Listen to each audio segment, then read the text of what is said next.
Bismillahirrahmanirrahim. Assalamualaikum warahmatullahi wabarakatuh. Waalaikumsalam warahmatullahi wabarakatuh. Alhamdulillah, kami dari tim Lembaga Bantuan Hukum Pelita Umat ini berkesempatan hadir di Kejaksaan Agung Republik Indonesia yang ada di Jakarta, yang mana sebelumnya kami sudah hadir di Mahkamah Agung Republik Indonesia dalam rangka memberikan beberapa surat.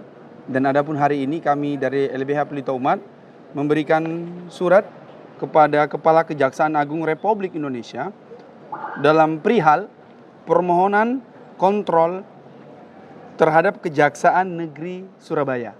Karena yang menurut kami ada tertib administratif yang tidak dilakukan. Dan juga menurut hemat kami ada beberapa hal yang kami tidak sependapat dengan apa yang dilakukan oleh Kejari Surabaya.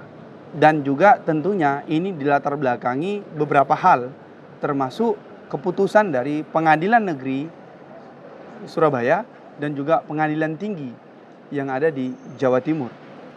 Oleh karenanya, kesempatan hari ini penting bagi kami untuk ada controlling dari Kejaksaan Negeri terhadap kejaksaan-kejaksaan yang ada di bawahnya, termasuk Kejaksaan Negeri yang ada di Surabaya. Langsung saja kami membacakan apa yang kami sudah sampaikan kepada Kejaksaan Agung.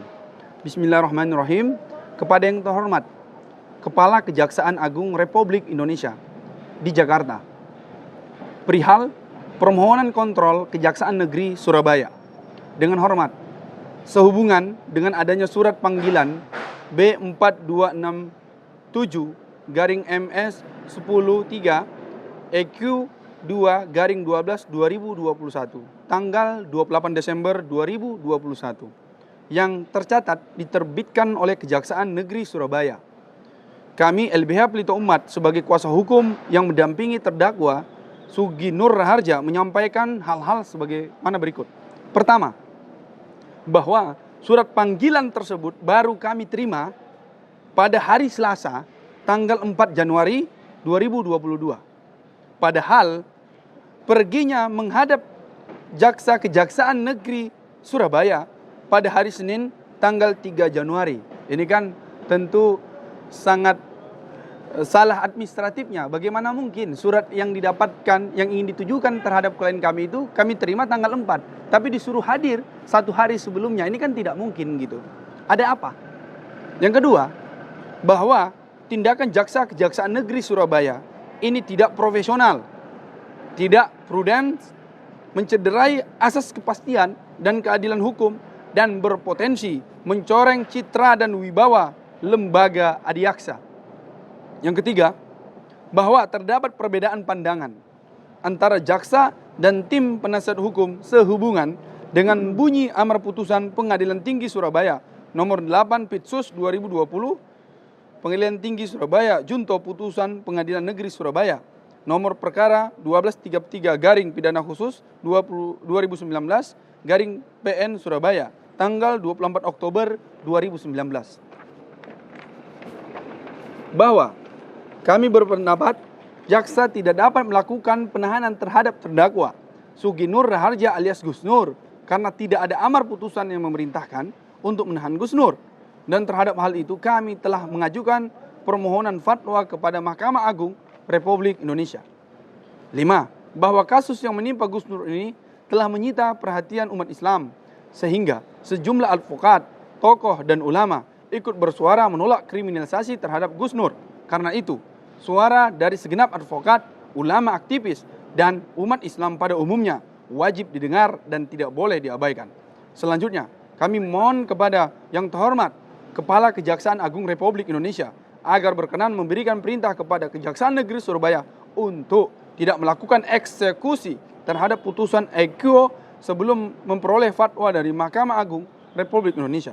Demikian permohonan disampaikan, atas perkenannya diucapkan terima kasih. Jakarta 6 Januari 2022. Ketua LBH Pelita Umat Chandra Purnairawan SHMH, Direktur Bidang Advokasi Rizky Fatama Jaya Munte SHMH. Ini beberapa hal pernyataan yang kami ingin sampaikan, dan tentunya ada yang lebih aneh lagi sebenarnya. Ini mengapa suratnya, dugaan kuat kami dipaksakan dikirim dan sampai pada kami ini hari Selasa tanggal 4 Januari, padahal diminta datang tanggal 3 Januari, ini sangat aneh. Kenapa? Karena pada sebelumnya kami sangat memprotes keras. Kenapa? Karena surat panggilan yang kami dapatkan itu justru tidak kami dapatkan terlebih dahulu, justru viral di sosial media. Ini juga sebenarnya kami menuntut. Jadi ini bukan hanya sebatas tidak tertib administratif, tetapi juga ada yang namanya tuh kesalahan. Bahkan mungkin ini adanya kesengajaan. Tentu mesti diusut oleh Kejaksaan Agung. Jangan sampai hal-hal yang tidak profesional ini, hal-hal yang merusak citra diri ini, termasuk mencederai dan menghilangkan kehormatan di antara klien kami ini. Karena apa? Karena ini tidak sesuai dengan asas keadilan tadi. Gitu. Jadi kalau seperti ini caranya, bagaimana mungkin belum lagi surat sampai kepada klien kami atau kami kepada kuasa hukumnya, tapi sudah dikonsumsi oleh publik. Di mana dasar hukumnya? Di mana benarnya begitu? Jadi dari awal memang ada semacam dugaan kuat kami, ada problem yang terjadi di sini. Ada semacam tidak murni hukum yang terjadi di sini. Oleh karenanya, jangan salahkan kami kalau mengatakan ini ada agenda-agenda yang kriminalisasi seperti itu. Oleh karena itu kami meminta sekali lagi dengan tegas dan terhadap Kejaksaan Agung RI untuk mengontrol anggota-anggota di bawahnya ini, terkhusus Kejaksaan Negeri Surabaya. Terima kasih. Ini bukti kami sudah memberikan kepada apa buktinya. Ini foto dari media-media selain yang hadir hari ini. Ini fotonya kami sudah hadir memberikan secara resmi kepada Kejaksaan Agung Republik Indonesia.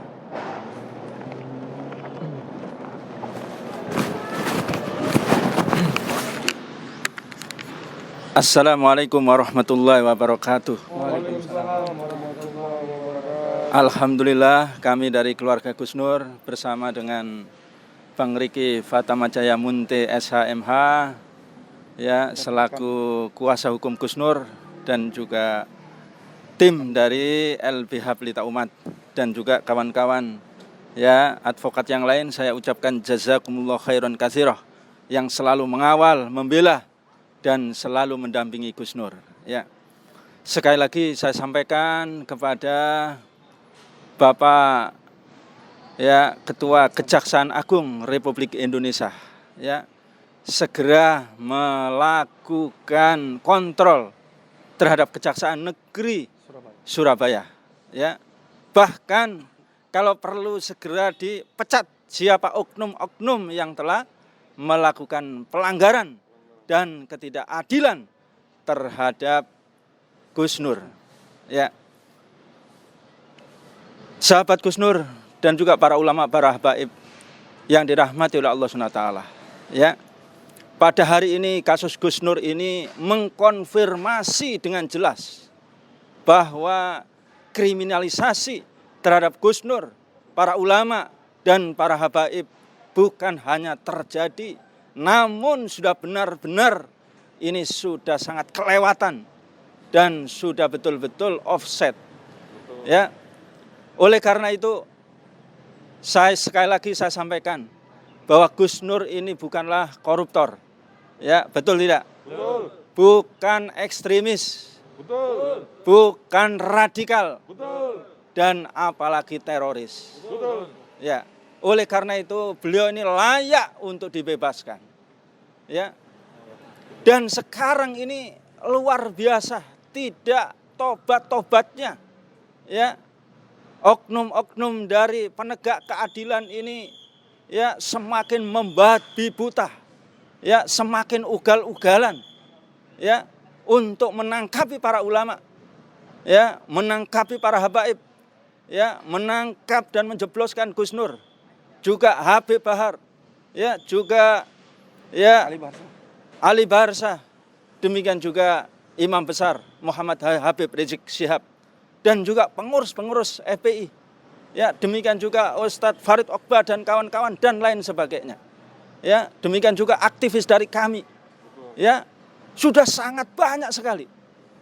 Di sisi yang lain, ya, para baser-baser laknatullah, ya, mereka menghina Allah SWT seenaknya saja, ya, dan mereka kita laporkan berkali-kali tidak ada proses, ya.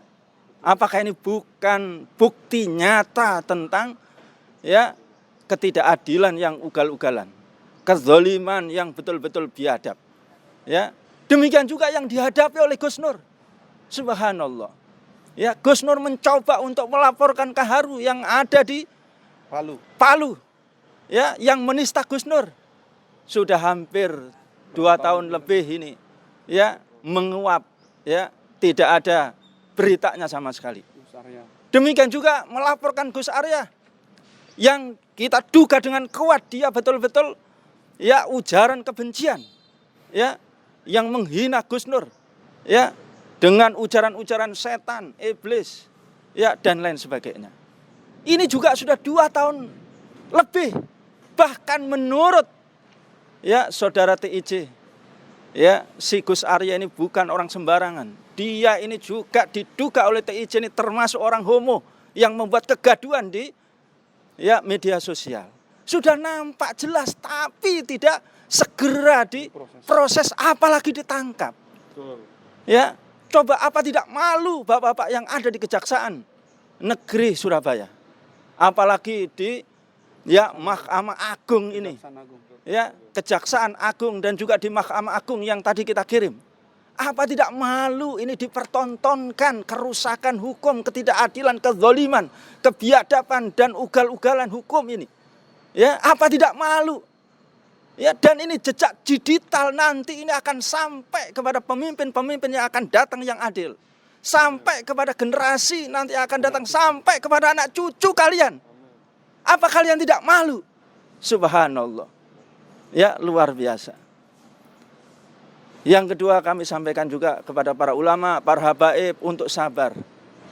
Kita sekarang ini semakin nampak dengan jelas bahwa, ya, opini, sangkaan-sangkaan radikal ini adalah omong kosong.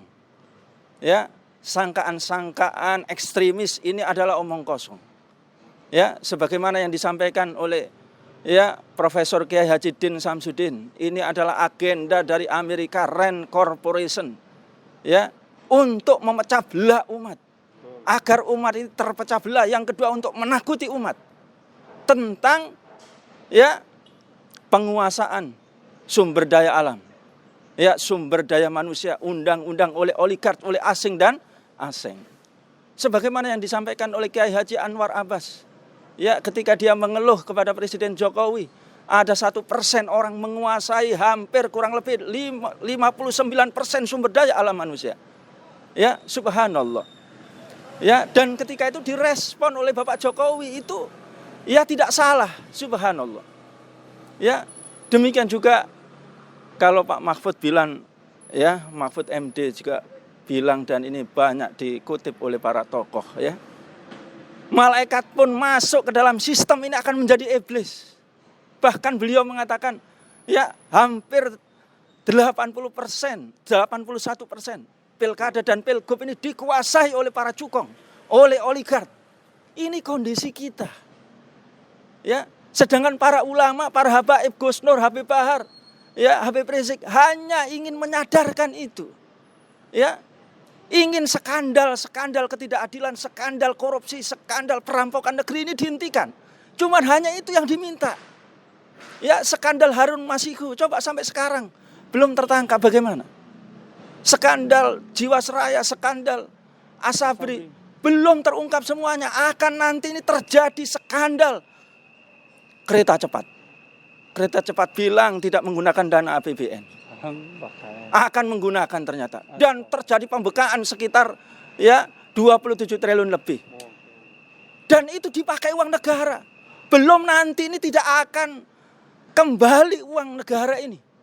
Bisa 45 tahun, bisa 135, 339 tahun. Bahkan menurut Faisal Basri sampai kiamat tidak akan balik. Kalau negara kayak kita seperti ini, bagaimana? Subhanallah. Apakah ini negara kita? Apakah ini Pancasila yang digembar-gemborkan? Apakah ini NKRI harga mati? Apakah ini yang dikatakan Undang-Undang Dasar 45 harga mati itu seperti ini? Hutang luar negeri diprediksi oleh banyak para pengamat bisa 12.000 triliun, bisa 15.000 triliun. Sekarang sebelum 15.000 triliun saja, bayar bunganya saja sudah megap-megap, saudara. Coba, subhanallah. Belum skandal Freeport yang dibeli ini anak perusahaannya. Ya, padahal Freeport tanpa dibeli pun sebetulnya tahun 2022, 2023 itu sudah kembali milik kita. Coba. Ya, dan itu dikeluarkan dengan uang besar dan di situ diprediksi akan ada skandal korupsi di situ. Subhanallah, masih banyak skandal-skandal yang besar itu. Nah, hanya sebatas itu yang amar ma'ruf diungkapkan oleh para ulama. Ya, tidak meminta uang, tidak meminta jabatan, tidak meminta bayaran. Hanya sekedar itu dihentikan. Kalau tidak mau berhenti, mundur. Mundur. Setuju atau tidak rezim Jokowi ini mundur? Ya Allah, cuman hanya itu. Namun rezim ini hingga hari ini belum bertobat. Merasa dia memiliki kekuatan. DPR, MPR dibuat dia menjadi bungkam, saudara. Ya, tidak punya nyali untuk melaksanakan tugas kontrol politik di negeri ini. Partai-partai juga dibuat takut, tidak berani bersuara, saudara. Demikian juga para ulama, para habaib. Ya, sebagian mereka itu diberangus, saudara, sehingga menjadi penjilat yang kemudian diadu domba dengan ulama dan habaib yang lurus seperti sekarang ini. Oleh karena itu, ketika rezim ini merasa kuat dan seluruh ya intra dan suprastruktur ini sudah dikuasai semua, bahkan mungkin oknum-oknum di institusi kepolisian, dan di penegak hukum yang lain dan juga di TNI ini dikuasai oleh rezim Jokowi ini. Ya, ingatlah. Ya, mungkin Anda sudah memandang bahwa umat ini ya tidak akan pernah memiliki kekuatan apapun ketika dibungkam, ditindas dan juga dijebloskan ke dalam penjara. Tapi ingat, seperti yang diwasiatkan oleh banyak para ulama, kalian tangkap satu akan tumbuh 1000. Kalian tangkap satu tumbuh 1.000.000. Dan sebagaimana diabadikan oleh baginda Rasulullah SAW, oleh Allah SWT di dalam surat Al-Kautsar, ketika Rasulullah SAW ya dibuli bahkan dihinakan oleh orang-orang gempong kafir Quraisy. Ya, ketika anak-anak Rasulullah SAW meninggal yang laki-laki, ya dikatakan bahwa Rasulullah tidak punya penerus, sudah terputus. Demikian juga istri pendukung setianya, pembela setianya yang menginfakkan hartanya, Siti Khadijah juga meninggal, pamannya juga meninggal, dan orang-orang yang mendukung Rasulullah ya mereka disiksa dan ada yang meninggal. Kemudian mereka mengatakan, wahai Muhammad, Rasulullah engkau berhenti saja, tidak usah berdakwah lagi, tidak usah amar ma'ruf nahi mungkar lagi, berhenti. Kamu sudah tidak punya backing, tidak punya penerus. Saudara-saudara sekalian, kita tetap diperintahkan oleh Allah SWT. Ketika Rasulullah SAW diancam agar suruh berhenti, tidak melanjutkan lagi, tidak ada gunanya. Ya, kamilah yang terkuat. Ya, engkau itu adalah orang yang lemah dan terputus. Allah SWT menurunkan surat Al-Kautsar. A'udzubillahi minasyaitonirrajim. Inna syani'aka huwal abtar. Ya, sesungguhnya orang-orang yang membenci kamu itulah yang terputus. Subhanallah. Maka ketika Rasulullah dakwah terus, ternyata Islam ini mampu menyadarkan mereka. Ya, Khalid bin Mughirah yang merupakan gembong terbesar kaya raya, yang ketika itu mengusir Rasulullah SAW, terputus dia, anaknya Khalid bin Walid masuk Islam. Allahu Akbar. Allahu Akbar. Ya, Abu Jahal juga terputus dengan anaknya Ikrimah masuk Islam. Ya, demikian juga Abu Lahab, saudara, juga terputus 3 anaknya, 1 orang masuk Islam, saudara. Allahu Akbar. Dan selanjutnya ketika Mekah ditaklukkan oleh Rasulullah, maka peradaban jahiliyah dikubur oleh Islam dan terputus ketika itu, saudara. Dan Islam kemudian Rasulullah mewariskan para ulama, mewariskan para pengemban dakwah, mewariskan Al-Quran dan Sunnah, mewariskan juga kepemimpinan Islam hingga ya para khulafa itu kemudian berakhir. Ya, Daulah Turki Utsmani menguasai hampir 2/3 dunia. Dan nanti dengan Islam ini akan kembali menjadi mulia kehidupan ini. ya dunia dan masyarakat itu akan menjadi mulia dengan Islam, akan dibangkitkan kembali. Karena Rasulullah masih mewariskan semuanya itu tidak akan mati, saudara.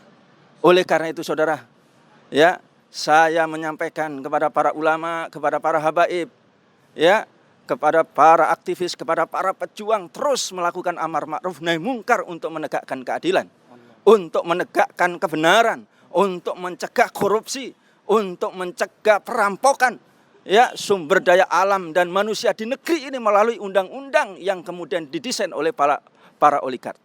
Ya, dan kita yakin hanya dengan Islam yang disampaikan para ulama dan para habaib, Islamnya Indonesia ini akan menjadi negara yang sejahtera, yang adil, yang baldatun thayyibatun wa rabbun ghafur. Dan yakinlah yang disampaikan oleh para ulama ini akan menggetarkan para kesatria-kesatria yang ada di TNI. Insya Allah masih banyak mereka yang lurus, mereka yang jujur, mereka yang betul-betul ya sebagai seorang mukmin yang tahu tentang kebenaran, yang tahu tentang kerusakan ini, maka dia berbalik untuk membela kebenaran, membela para ulama, para habaib dan para pejuang. Demikian juga di institusi kepolisian, demikian juga di partai-partai, demikian juga di kejaksaan, di kehakiman, dan juga di berbagai macam ormas, ya kelak insya Allah dengan izin Allah SWT, ya ketika ulama-ulama semakin ditekan, semakin ditangkap, semakin mereka dijebloskan, semakin mereka dikriminalisasi, maka umat ini akan bangkit, akan lahir kembali Gus-Nur ribuan dan jutaan orang, Habib Bahar jutaan orang, dan juga ya Habib Rizik Muhammad Syihab juga akan lahir ribuan dan jutaan orang, insya Allah. Ya, Allah SWT kelak akan memenangkan Islam ini dan akan mengatur negeri ini ke dalam pangkuan Islam sehingga menjadi ya adil, baldatun thayyibatun wa rabbun ghafur. Ya, demikian yang bisa kami sampaikan. Sekali lagi ya saya sampaikan, kalau ingin tidak membuat kegaduhan, kalau ingin tidak menambah kerusakan lagi, maka saya minta Kejaksaan Negeri Surabaya untuk menghentikan kasus Gus Nur ini dan memberikan kebebasan Gus Nur ini dan diberikan kesempatan untuk menyelesaikan kasusnya yang ada di Jakarta ini dan melanjutkan dakwah amar ma'ruf nahi mungkar. Assalamualaikum warahmatullahi wabarakatuh. Allahu Akbar. Allahu Akbar. Terima kasih. Allahu Akbar. Allahu Akbar.